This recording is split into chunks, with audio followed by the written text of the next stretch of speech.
From Governor Andrew Cuomo today about the prison break. He made the rounds with national news networks this morning. He, of course, skipped the Belmont Stakes this weekend and rushed up to Dannemora when news of the escape broke. Fred Dicker, our political analyst and New York Post political columnist, is hearing some criticism surrounding how the governor is handling the situation. Fred, good afternoon. What are you hearing? Well, Cody, I spoke to several police officials today, people with long experience in prison escapes. I mean, we've had them in the past in New York before, although not from Dannemora, as well as correction officer types, people who know the correction system. And they're all saying the same thing. Why is the governor the chief spokesman when two people escaped from Dannemora prison? Number one, they say by rushing up there the way the governor did, getting on national news, he really diverted a lot of attention from prison authorities, state police, who have, when the governor's in town, you can imagine how they all react. He brings a security detail with him. Plus, some of the pictures that were given out by the governor, if you look at them, show the areas where these convicts escaped from. I had one person who's familiar with the prison system say to me that that's giving away kind of secrets that the corrections department would prefer people don't know about.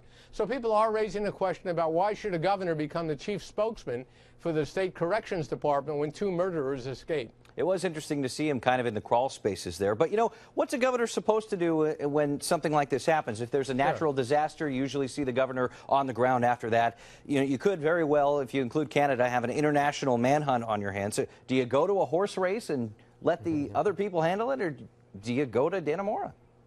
Cody, I've covered the escape from New York prison of a serial killer, Robert Garrow, excuse me, it was a while ago. I mean, I covered prison uprisings. I've covered prison guard strikes. Never did governors go to the scenes of these events. Even if you study what happened at the Attic Uprising, Governor Rockefeller chose to stay away. Best example, in 1983, when Governor Mario Cuomo took office, there was an uprising at the Sing Sing prison. He stayed in New York. He didn't rush to Sing Sing.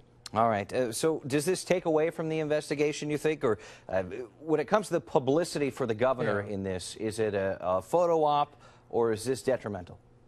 It's feeding the image of a governor very concerned about publicity with just a few days to go before the legislative session ends and a lot of other problems going on in Albany. It looks to many people at the Capitol that the governor was trying to get on national TV and not focusing on some of the things he ought to be focused on. All right, well, we'll leave it there for now. Fred, thanks so much. Reminder, you can catch Fred's radio program live from the state capitol every weekday morning from 10 to 11 on Talk 1300 AM.